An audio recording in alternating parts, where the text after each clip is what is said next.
welcome to our Youth Month program. We're very happy to have you all here. April is Youth Month in Woodbridge. The library always does a program, and we're very happy to have a very special program today.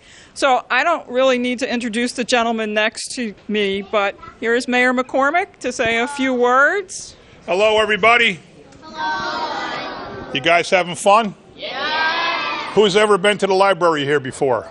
Oh, good, very good. Very good. It's a great place. Before you guys leave, as you heard, April is Youth Month. We have so many cool things going on in town. These 2 pages and that page. April is Youth Month. May is Senior Month. So this is a great time to be a kid in Woodbridge Township because we have so much cool things going on, so many cool things going on. All right, now today, I tell you what, I saw this on my calendar. They told me I should go to it. I had no idea what it was.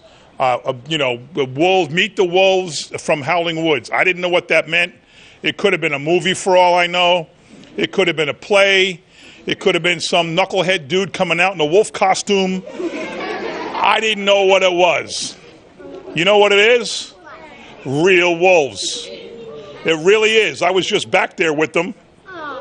It's okay. They're going to look and you're going to say, oh my gosh, when you walk in, you might get scared. I'm telling you, don't be scared. They're very timid. They're very quiet. They're very shy. They don't bark. They don't do anything except I was petting them and I was scratching their bellies and they were licking my face. Like my dog. I got a little 18-pound dog who does that. When I scratch his belly, he licks my face. And the wolf did too. And now I smell. I can't go to Mass tonight because I got to go home and change because my shirt smells like wolf. And I had to clean all the hair off my body. But one's a white wolf, about 100 pounds, really nice looking. His name is Kotori. Am I stealing your lines? No. Anyway, and that's Kotori. And the other one is even bigger. He's 150 pounds. Like he's bigger than her. If she got down on her knees, this wolf would be way bigger than her. But he's very quiet. And he's very shy. And it's not dangerous at all. So please, when they come in, you might be a little bit, I'm not sure about this. But trust me, stay where you are. No reason to run in the back and run to mom or dad. It's really cool. And you'll probably be able to talk to them later and pet them, and it's really neat. They're just like big, giant dogs. One's only part wolf, one's half wolf, and one's a quarter wolf or something like that. I don't know. All I know is I smell like a wolf, and now I got to go home and change. But this is a really cool event. We have so many great things going on in Woodbridge Township. It's a great town to be a kid, right? Yeah. You guys are all from Woodbridge? Anybody not from Woodbridge? No. Why not? Yes, you are. You're not. Where you from? Carteret? Oh, well. Can't win them all. Carteret? I know the mayor there. He's cool. You can stay. I'll let you stay, okay? All right, so I hope you have a good time. I'm going to turn this over to Colleen. Is that your name? Yeah. Colleen's going to talk to you about a while and educate you about the wolves. But please, when they come in, don't be afraid. Trust me. I'm the mayor. If you got hurt, your parents would never vote for me in November. I wouldn't be the mayor anymore. So you can trust me that the wolves are perfectly safe. They might look a little scary, but they're really just big, cuddly. They're like teddy bears that look like wolves. All right? So have a good time, okay, guys? Here's Colleen. Thank you. Have fun. Thanks.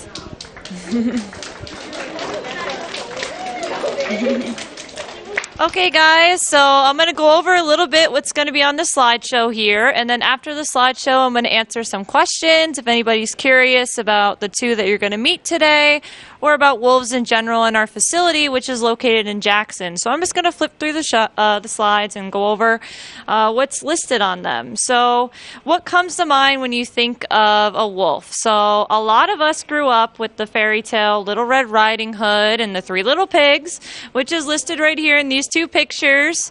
And unfortunately, even though those stories are very entertaining, it portrays the wolf to be an evil figure, and they are not evil. There is no such thing as a big bad wolf. That phrase is totally false. It is a myth.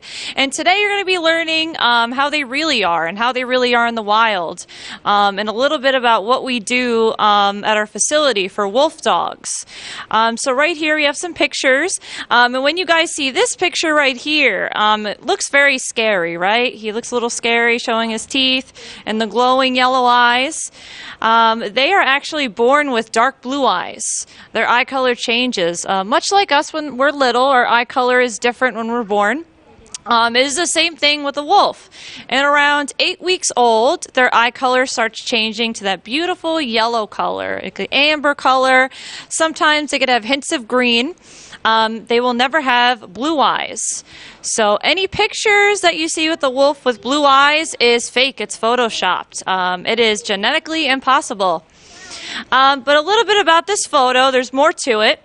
What this wolf is doing is just expressing himself. It does not mean this wolf is aggressive.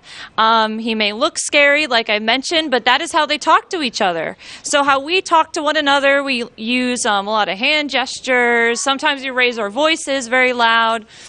The way they communicate is through body language and vocalization. So they express themselves with their whole body, their ears, like this wolf is doing. He's raising his upper lip. Their fur they express themselves with, their tail, their whole body posture changes. And that really is how they communicate and talk to each other. So just because he looks scary right here doesn't mean he wants to fight.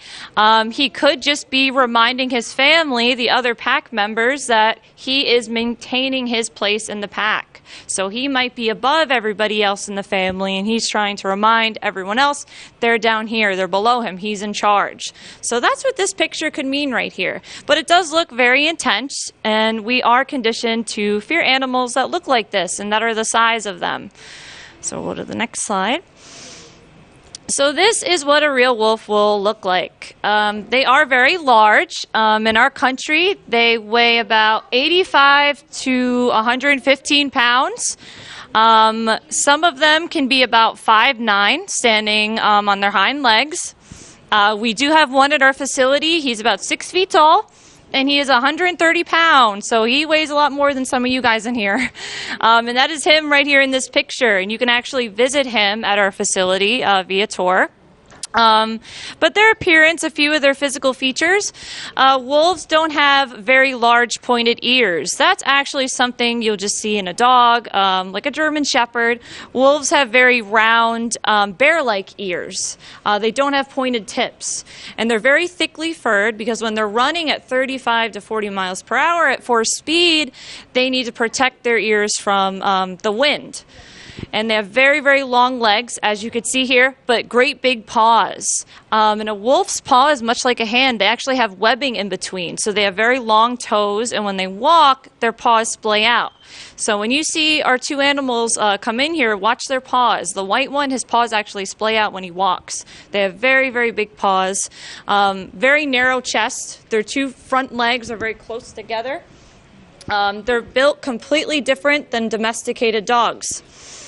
Their tails just kind of hang there like that. Their tail never curls up or raise over their back like a husky or an Akita. And they're very fearful. It is very, very rare for a wolf to attack a person. Actually, a domesticated dog is more likely to attack you. Wolves are very timid and shy. They don't like being around people. Unlike the ones that you're meeting today in the wild, they prefer to stay miles away from humans. It is very, very rare to see a wild wolf. It's almost like seeing a mythical creature in the wild. You could hear them. Their howls can travel miles. And that's what they're most known for, is their howling. Why they howl, that just gets their voice to travel a far distance. And when they raise their head, it's to elongate their vocal cords, so the howl can travel longer distances. But they do avoid people. They're non-confrontational. If anybody saw the recent Jungle Book movie, they portrayed wolves in it. They didn't want to fight. The wolf pack did not want to fight the protagonist in the movie, which was the tiger.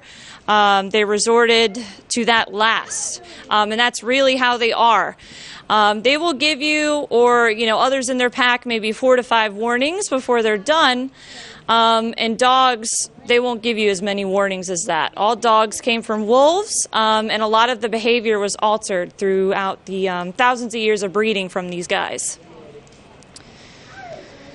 And here's some more pictures about their appearance. As I mentioned earlier, very small, rounded ears like this guy right up here. And you see his 2 front legs, they're very long. They're almost stilt-like. Even the way they walk is completely different. They kind of hang their head down low, like in this picture right here. And this guy in this photo, you could see his great big canines. So their canines can be about 2.5 to 3 inches root to tip. They're never going to use them on humans, only when they're eating. In this photo, that is one of our animals named Dakota. He was in a Disney movie in 2010. So the reason why his teeth are showing is because he's so sweet and docile, we had to use a very light rubber band to show his teeth. And a lot of CGI. So he was embarrassed for this photo because he normally would not do that around people at all. So we had to use a lot of Photoshop and things like that. So that's another example of how really docile these creatures are. They have a very narrow chest, as it says here.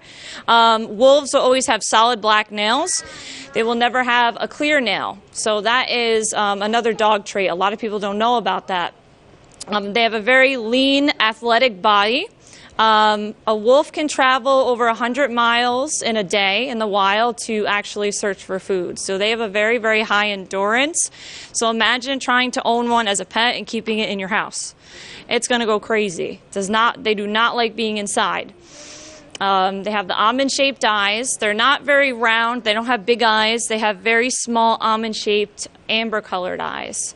And the one thing Little Red Riding Hood got right was the teeth. My, what big teeth you have. They don't have big ears.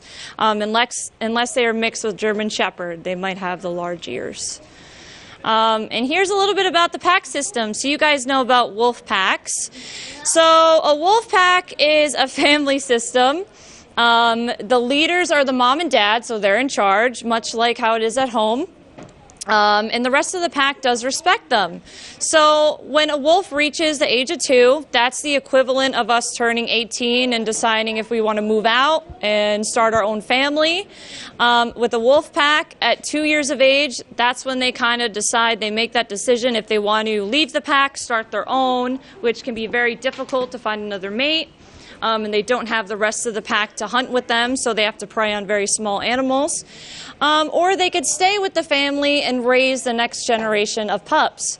Wolves are much like us, and a lot of people don't realize that. They have a very strong parental instinct. Wild wolves will take care and take in orphaned and abandoned pups that aren't even theirs, and the whole pack takes turns babysitting them.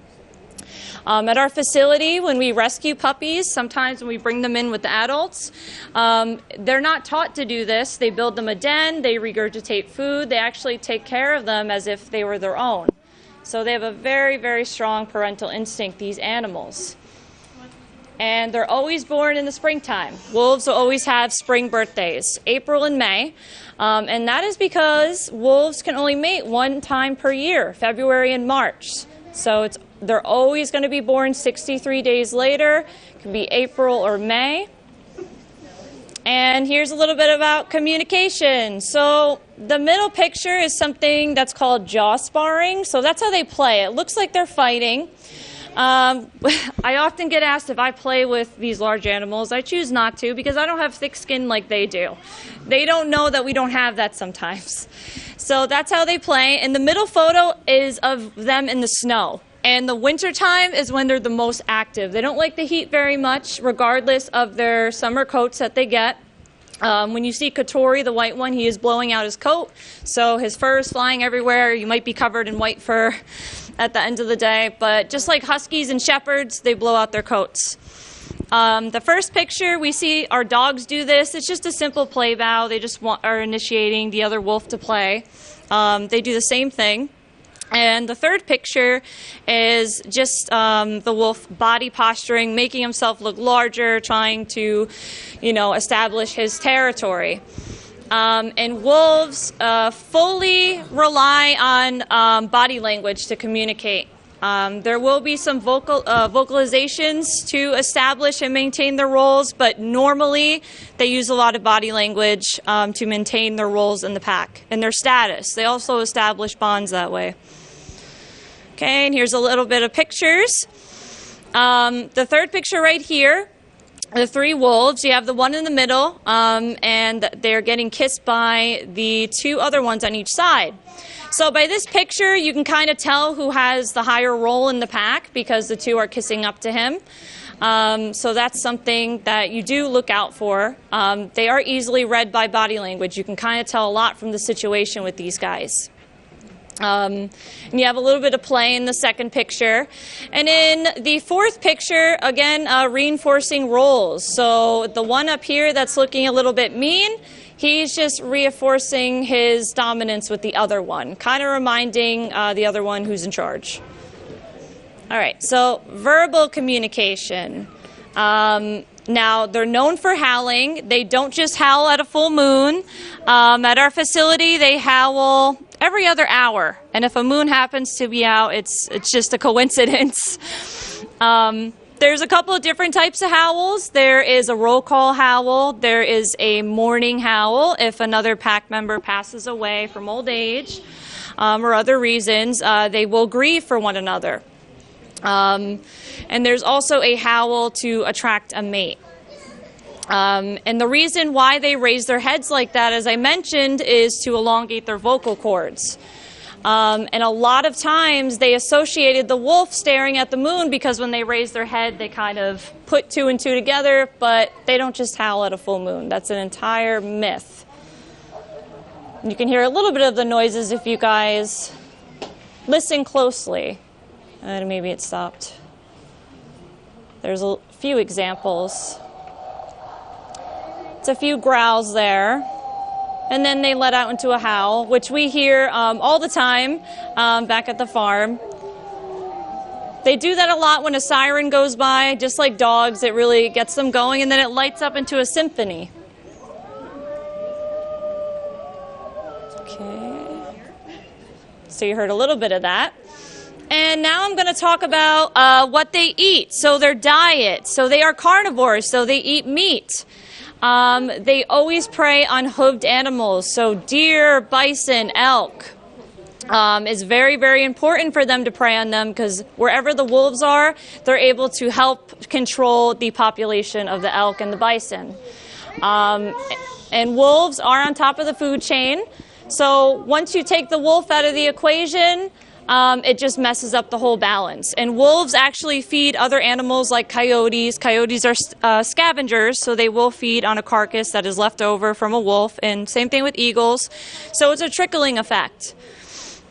And they do have a hard time getting food out there. 1 out of every 12 times, they're able to get a successful kill for their pack.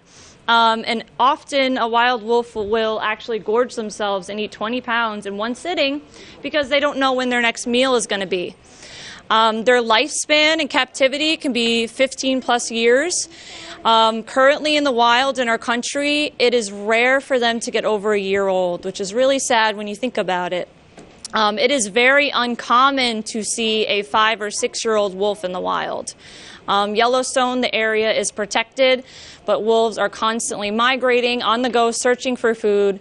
And unfortunately, once they reach the protected line, their lifespan definitely shortens because of what people are currently doing with trophy hunting and things like that.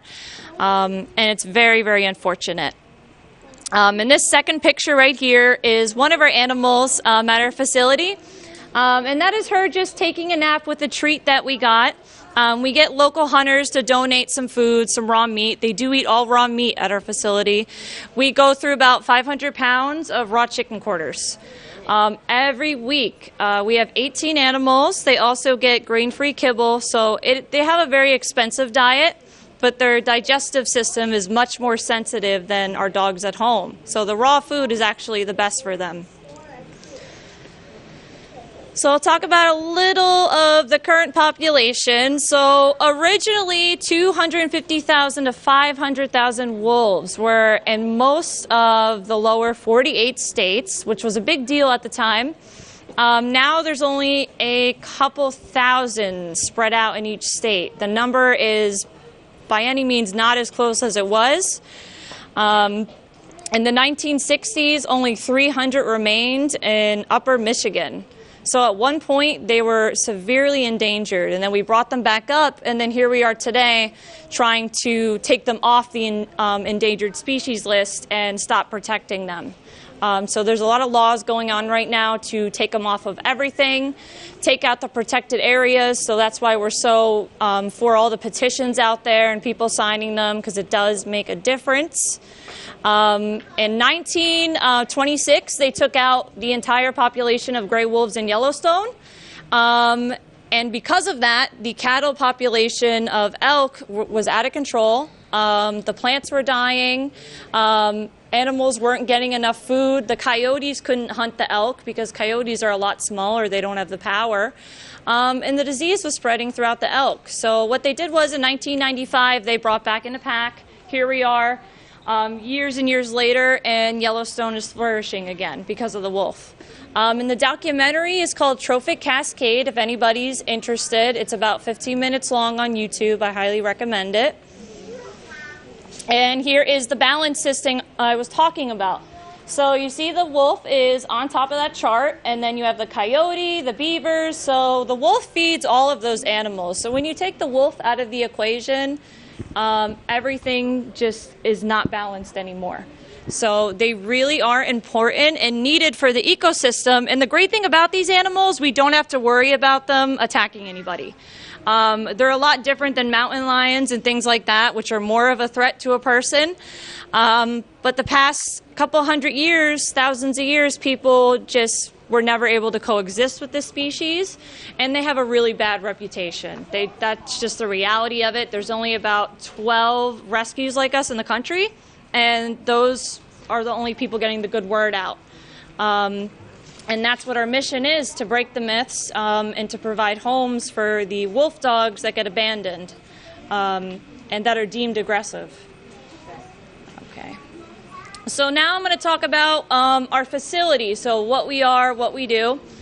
We are located in Jackson, New Jersey, so how most people remember us, we're about 10 minutes from Six Flags. And what we do is we do educational tours. And the tours are Tuesday through Friday and one day out of the weekend.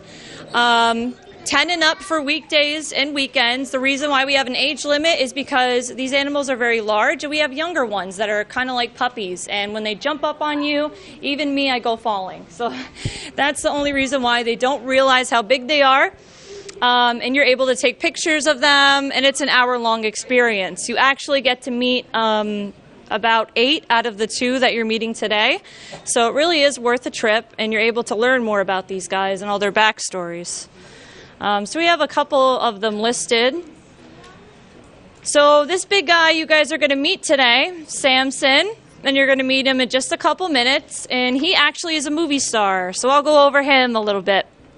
He was in the Disney movie that I mentioned, 2010, Sorcerer's Apprentice with Nicolas Cage. And if anybody has seen the recent Star Wars movie with Daisy Ridley, who played Rey in Star Wars, he was in the November edition of Vogue about a year ago. So he is an actor / model. He's met hundreds of thousands of people. He's 13.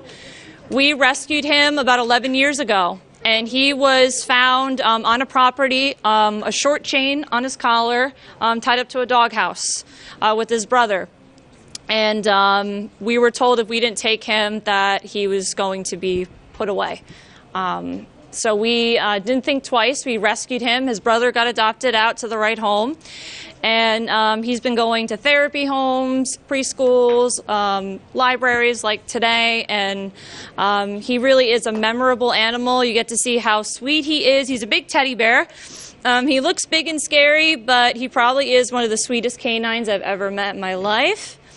And he was born in 2005, so when the farm got started, when we started doing tours. So he's one of the original ambassadors that we have. So I'm glad you guys get to meet him today because he is famous. And we have Dakota up here, who is the oldest, a little bit older than Samson. And he is going to be 15. So in human years, he'd be about 130. So he's still doing very well. And you get to meet him. And we rescued all of his brothers and sisters at the time because we didn't know where they were going to end up. So with wolf dogs, if they end up in a shelter, shelters don't want them. So if they can't place them in a sanctuary, unfortunately, they don't have a second chance. And how hybrids and wolf dogs exist is just for pure profit. This goes back a couple hundred years ago. People bred these animals for exotic pets. And for their clothing. These animals are man-made. A dog did not go in the wild and have a date with a wolf, and here we are today. It's just not realistic. They're territorial. They would chase the dog off. So now people, I would say 80% of breeders are not good people and just sell them for money. And that's currently what's going on. And we have rescued hundreds over the years. And here's the other guy that you guys are going to meet today. His name is Kotori. He's 10 years old. And he is a mix of a German Shepherd, a white German Shepherd, a little bit of Husky. And his name means screech owl spirit. So Kotori is a Native American name. And he is a boy. A lot of people think he's a girl because he's got a pink nose. He looks very feminine. So you'll see him in just a bit. And here's one of our youngest ambassadors who currently holds the record of our largest. He's 130 pounds, and his name is Orion. We got him when he was about 4 weeks old. So he is one of the youngest ambassadors, and his birthday is in May. So he is a high-content wolf dog. He has a lot of wolf DNA. Kotori that you're going to meet is about half dog, half wolf that you're going to see today. And here's a few more of our ambassadors. We have Bandit, who has passed away from old age, unfortunately, but we keep him on here as tribute. And we have Sirius, who's the only female. And in the wolf and wolf dog world in captivity, females hate each other. So they always got to be penned with boys. They could be very catty and competitive. So she is the only girl that you get to meet if you take a tour. And she is also 4 years old. Okay, so that's it. I hope I was able to provide you guys some good information.